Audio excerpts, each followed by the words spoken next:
ಸ್ನೇಹಿತರೆ, ನೀವೆಲ್ಲರೂ ಲೈಫ್ ನಲ್ಲಿ ಒಂದಲ್ಲ ಒಂದು ಸಲ ಟ್ರೈನ್ ಟಿಕೆಟ್ ಬುಕ್ ಮಾಡೋಕೆ ಟ್ರೈ ಮಾಡೇ ಇರ್ತೀರ. ಹಬ್ಬದ ದಿನಗಳಲ್ಲಂತೂ IRCTC ವೆಬ್ಸೈಟ್ ಅಥವಾ ಆಪ್ ಓಪನ್ ಮಾಡಿದ್ರೆ ಸಾಕು, ಸರ್ವರ್ ಹ್ಯಾಂಗ್ ಆಗೋದು, ಪೇಮೆಂಟ್ ಡಿಲೇ ಆಗೋದು, ಇಲ್ಲಾಂದ್ರೆ ಸೆಷನ್ ಔಟ್ ಆಗೋದು ನಮಗೆಲ್ಲ ಕಾಮನ್ ಅನುಭವ ಆಗ್ಬಿಟ್ಟಿದೆ. ಇದೆಲ್ಲವೂ ಇನ್ನು ಮುಂದೆ ಇರಲ್ಲ. ಇದಕ್ಕೆಲ್ಲ ಮುಖ್ಯ ಕಾರಣ ನಮ್ಮ ಇಂಡಿಯನ್ ರೈಲ್ವೆ. ಇಷ್ಟು ದಿನ ಬಳಸುತ್ತಾ ಇದ್ದಿದ್ದು ಬರೋಬ್ಬರಿ 1986ರ ಕಾಲದ ಹಳೆಯ ಪ್ಯಾಸೆಂಜರ್ ರಿಸರ್ವೇಶನ್ ಸಿಸ್ಟಮ್ ತಂತ್ರಜ್ಞಾನ. ಆದರೆ ಸುಮಾರು 38 ವರ್ಷ ಹಳೆಯದಾದ ಸಿಸ್ಟಮ್ ಅದು ಈಗ ಬದಲಾಗ್ತಾ ಇದೆ. ಅಂದ್ರೆ ಈಗ ಭಾರತೀಯ ರೈಲ್ವೆ ಇತಿಹಾಸದಲ್ಲಿ ಅತ್ಯಂತ ದೊಡ್ಡ ಬದಲಾವಣೆಗೆ ರೆಡಿಯಾಗಿದೆ. ಈ ಆಗಸ್ಟ್ ತಿಂಗಳಿನಿಂದ ಇಡೀ ಟ್ರೈನ್ ಬುಕಿಂಗ್ ಸಿಸ್ಟಮ್ ಒಂದು ಹೊಸ ಅಪ್ಗ್ರೇಡೆಡ್ ಪ್ಲಾಟ್ಫಾರ್ಮ್ಗೆ ಸ್ಟೆಪ್ ಬೈ ಸ್ಟೆಪ್ ಶಿಫ್ಟ್ ಆಗ್ತಾ ಇದೆ. ಈ ಹೊಸ ಸಿಸ್ಟಮ್ನಿಂದ ನಮಗೆ ಸಿಗುವ ಬೆನಿಫಿಟ್ಸ್ ಏನು, ಬುಕಿಂಗ್ ಸ್ಪೀಡ್ ಎಷ್ಟು ಹೆಚ್ಚಾಗುತ್ತೆ, ವೇಟ್ ಲಿಸ್ಟ್ ಕನ್ಫರ್ಮ್ ಆಗುತ್ತಾ ಇಲ್ವಾ ಅನ್ನೋದನ್ನ ಆರ್ಟಿಫಿಷಿಯಲ್ ಇಂಟೆಲಿಜೆನ್ಸ್ ಅಂದ್ರೆ AI ಹೇಗೆ ಮೊದಲೇ ಹೇಳುತ್ತೆ, ಇದೆಲ್ಲದರ ಕಂಪ್ಲೀಟ್ ಡೀಟೇಲ್ಸ್ ಅನ್ನ ಅತ್ಯಂತ ಸರಳವಾಗಿ ಇವತ್ತಿನ ವಿಡಿಯೋದಲ್ಲಿ ತಿಳಿಸಿಕೊಡ್ತೇನೆ. ವಿಡಿಯೋವನ್ನ ಕೊನೆ ತನಕ ಮಿಸ್ ಮಾಡದೆ ನೋಡಿ. 1986ರ ಹಳೆ ರಿಸರ್ವೇಶನ್ ಸಿಸ್ಟಮ್ಗೆ ಗುಡ್ ಬೈ. ರೈಲ್ವೆ ಇತಿಹಾಸದಲ್ಲಿ ಅತಿ ದೊಡ್ಡ ಅಪ್ಗ್ರೇಡ್. ಸ್ನೇಹಿತರೆ, ಈ ಆಗಸ್ಟ್ ನಿಂದ ಇಡೀ ಭಾರತೀಯ ರೈಲ್ವೆಯ ಟಿಕೆಟ್ ಬುಕಿಂಗ್ ವ್ಯವಸ್ಥೆಯಲ್ಲಿ ಒಂದು ಹೊಸ ಅಧ್ಯಾಯ ಶುರುವಾಗ್ತಾ ಇದೆ. ಈ ಹೊಸ ಪ್ಯಾಸೆಂಜರ್ ರಿಸರ್ವೇಶನ್ ಸಿಸ್ಟಮ್ ಅಪ್ಗ್ರೇಡ್ ಅನ್ನೋದು ಇತ್ತೀಚಿನ ದಶಕಗಳಲ್ಲಿ ರೈಲ್ವೆ ಇಲಾಖೆ ಕೈಗೆತ್ತಿಕೊಂಡಿರುವ ಅತ್ಯಂತ ದೊಡ್ಡ ಪ್ರಾಜೆಕ್ಟ್ ಆಗಿದೆ. ಇತ್ತೀಚೆಗೆ ನಮ್ಮ ರೈಲ್ವೆ ಸಚಿವ ಅಶ್ವಿನಿ ವೈಷ್ಣವ್ ಅವರು ರೈಲ್ ಭವನದಲ್ಲಿ ಈ ಪ್ರಾಜೆಕ್ಟ್ ಯಾವ ಮಟ್ಟದಲ್ಲಿದೆ ಅಂತ ಖುದ್ದಾಗಿ ಪರಿಶೀಲನೆ ನಡೆಸುತ್ತಿದ್ದಾರೆ. ಈ ಸಿಸ್ಟಮ್ ಬದಲಾಯಿಸುವಾಗ, ಅಂದರೆ ಹಳೆಯ ಪ್ಲಾಟ್ಫಾರ್ಮ್ ನಿಂದ ಹೊಸ ಪ್ಲಾಟ್ಫಾರ್ಮ್ಗೆ ಡೇಟಾವನ್ನ ಶಿಫ್ಟ್ ಮಾಡುವಾಗ ಪ್ರಯಾಣಿಕರಿಗೆ ಯಾವುದೇ ರೀತಿಯ ತೊಂದರೆ ಅಥವಾ ಡಿಪ್ರೆಷನ್ ಆಗಬಾರದು ಅಂತ ಅಧಿಕಾರಿಗಳಿಗೆ ಕಟ್ಟುನಿಟ್ಟಿನ ಸೂಚನೆಯನ್ನ ನೀಡಿದ್ದಾರೆ. ಅದಕ್ಕಾಗಿಯೇ ಇಲಾಖೆಯು ಈ ಬದಲಾವಣೆಯನ್ನ ಒಂದೇ ದಿನದಲ್ಲಿ ಮಾಡದೆ ತುಂಬಾ ಜಾಗರೂಕತೆಯಿಂದ ಹಂತ ಹಂತವಾಗಿ ಅಳವಡಿಸ್ತಾ ಹೋಗಲು ಪ್ಲಾನ್ ಮಾಡ್ತಾ ಇದೆ. ಇದರಿಂದ ಪ್ಯಾಸೆಂಜರ್ಗಳಿಗೆ ಯಾವುದೇ ಗೊಂದಲ ಇರಲ್ಲ. ನಿಮಿಷಕ್ಕೆ 1.5 ಲಕ್ಷ ಟಿಕೆಟ್ ಸಾಮರ್ಥ್ಯ, ಹಳೆ ಕೋಡ್ ವರ್ಸಸ್ ಹೊಸ ತಂತ್ರಜ್ಞಾನ. ಇಲ್ಲಿ ನಾವು ಮುಖ್ಯವಾಗಿ ಅರ್ಥ ಮಾಡಿಕೊಳ್ಳಬೇಕಾದ ವಿಷಯ ಏನಂದ್ರೆ, ಈ ಹೊಸ ಸಿಸ್ಟಮ್ ಮತ್ತು ಹಳೆಯ ಸಿಸ್ಟಮ್ ನಡುವೆ ಇರುವ ತಾಂತ್ರಿಕ ವ್ಯತ್ಯಾಸಗಳೇನು ಅಂತ. 1986ರಲ್ಲಿ ಶುರುವಾದ ಹಳೆ ವ್ಯವಸ್ಥೆಯು ಒಂದು ಮೊನೋಲಿಥಿಕ್ ಲೆಗೆಸಿ ಪ್ಲಾಟ್ಫಾರ್ಮ್ ಆಗಿದೆ. ಇಂತಹ ಹಳೆಯ ಸಿಸ್ಟಮ್ಗಳು ತುಂಬಾ ನಾಜೂಕಾಗಿ ಇರ್ತವೆ. ಅಂದರೆ ಇವುಗಳಲ್ಲಿ ಸಣ್ಣ ಬದಲಾವಣೆಗಳನ್ನ ಮಾಡುವುದು ಕೂಡ ತುಂಬಾ ಕಷ್ಟಕರದ ಕೆಲಸ. ಅಂದರೆ ಇವತ್ತಿನ ಆಧುನಿಕ ಸರ್ವಿಸ್ಗಳ ಜೊತೆಗೆ ಬೇಗ ಇಂಟಿಗ್ರೇಟೆಡ್ ಆಗುವುದು. ಇದೇ ಕಾರಣಕ್ಕೆ ನಮಗೆ ಟಿಕೆಟ್ ಬುಕ್ ಮಾಡುವಾಗ ಬಾಲ್ಟ್ ನೆಕ್ ಅಂದರೆ ಅಡಚಣೆಗಳು ಮತ್ತು ಸಿಸ್ಟಮ್ ಲೆಟೆನ್ಸಿ ಕಾಣಿಸ್ತಾ ಇದೆ. ಆದರೆ ಈ ಹೊಸ ಮಾಡರ್ನ್ ಸಿಸ್ಟಮ್ ಬರೋಬ್ಬರಿ ನಿಮಿಷಕ್ಕೆ 1.5 ಲಕ್ಷ ಟಿಕೆಟ್ಗಳವರೆಗೂ ಬುಕ್ ಮಾಡುವ ಹೈ ಥ್ರೂಫುಟ್ ಸಾಮರ್ಥ್ಯವನ್ನ ಹೊಂದಿದೆ ಎಂದು ವರದಿಗಳು ಹೇಳ್ತಿದ್ದಾವೆ.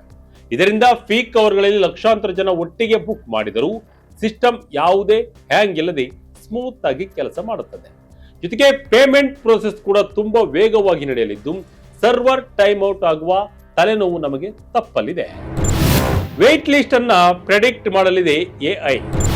ಎಷ್ಟು ಅಕ್ಯುರೇಟ್ ಇರಲಿದೆ ಹೊಸ ಫ್ಯೂಚರ್.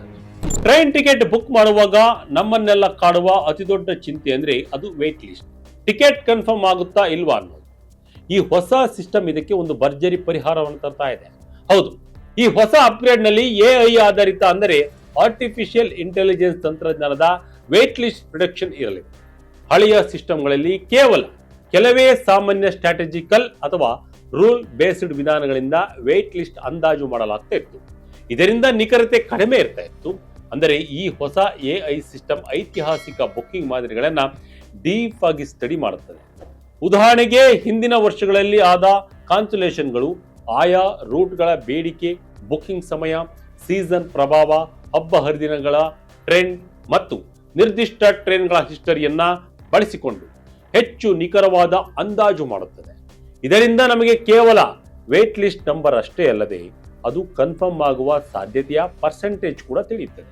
ಆದರೆ ಸ್ನೇಹಿತರೆ, ಇಲ್ಲಿ ಒಂದು ವಿಷಯವನ್ನ ನೆನಪಿನಲ್ಲಿಡಬೇಕು. ಈ AI ಸಿಸ್ಟಮ್ ನಮಗೆ ಪ್ರೊಬೆಬಿಲಿಟಿ ಅಂದರೆ ಸಾಧ್ಯತೆಯನ್ನ ತೋರಿಸುತ್ತದೆಯೇ ಹೊರತು ಯಾವುದೇ ಗ್ಯಾರಂಟಿ ಕೊಡಲು ಸಾಧ್ಯವಿಲ್ಲ. ಯಾಕೆಂದ್ರೆ ಕೊನೆಯ ಕ್ಷಣದಲ್ಲಿ ಆಗುವ ಕಾನ್ಸಲೇಷನ್ಗಳು ಅಥವಾ ರೈಲ್ವೆ ಇಲಾಖೆಯ ಕೋಟಾ ಬದಲಾವಣೆಗಳು ವೇಟ್ ಲಿಸ್ಟ್ ಅನ್ನ ಬದಲಾಯಿಸಬಲ್ಲವು.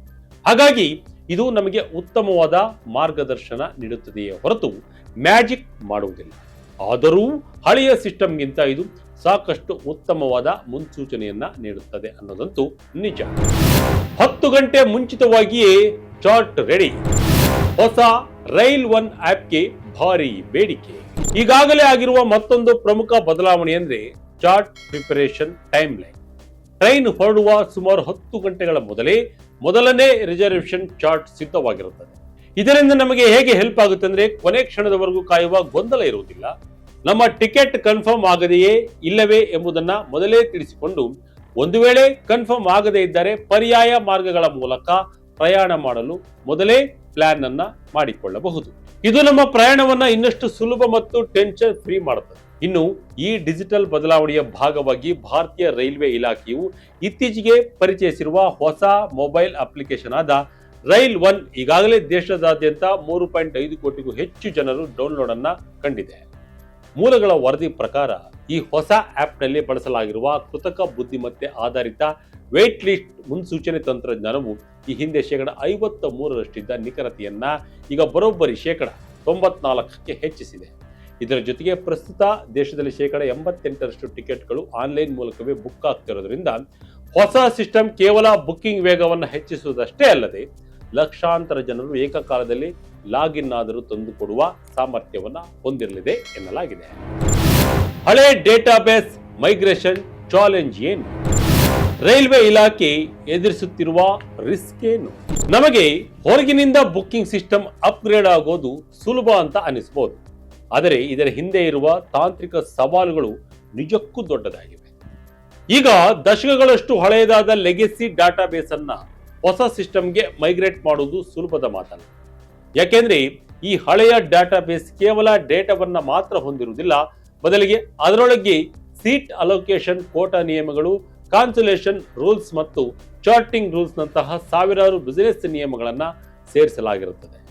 ಈ ಹಳೆಯ ಕೋಡ್ ಮತ್ತು ಸ್ಕೀಮಾಗಳನ್ನ ಆಧುನಿಕ ಆರ್ಕಿಟೆಕ್ಚರ್ಗೆ ಮ್ಯಾಪ್ ಮಾಡುವಾಗ ಸಣ್ಣ ವ್ಯತ್ಯಾಸವಾದರೂ ದೊಡ್ಡ ಅನಾಹುತ ಉಂಟಾಗಬಹುದು.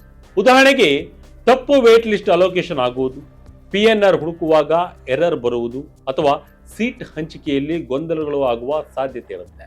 ಇದೇ ಕಾರಣಕ್ಕೆ ಇಲಾಖೆಯು ಈ ಪ್ರಕ್ರಿಯೆಯನ್ನ ಒಂದೇ ಬಾರಿಗೆ ಮಾಡದೆ ಪ್ಯಾರಲಲ್ ಆಗಿ ಟೆಸ್ಟ್ ಮಾಡುತ್ತಾ ಸ್ಟೆಪ್ ಬೈ ಸ್ಟೆಪ್ ಆಗಿ ಅತ್ಯಂತ ಜಾಗರೂಕತೆಯಿಂದ ಹಳೆಯ ಸಿಸ್ಟಮ್ನಿಂದ ಹೊಸ ಸಿಸ್ಟಮ್ಗೆ ಡೇಟಾವನ್ನ ವರ್ಗಾಯಿಸ್ತಾ ಇದೆ.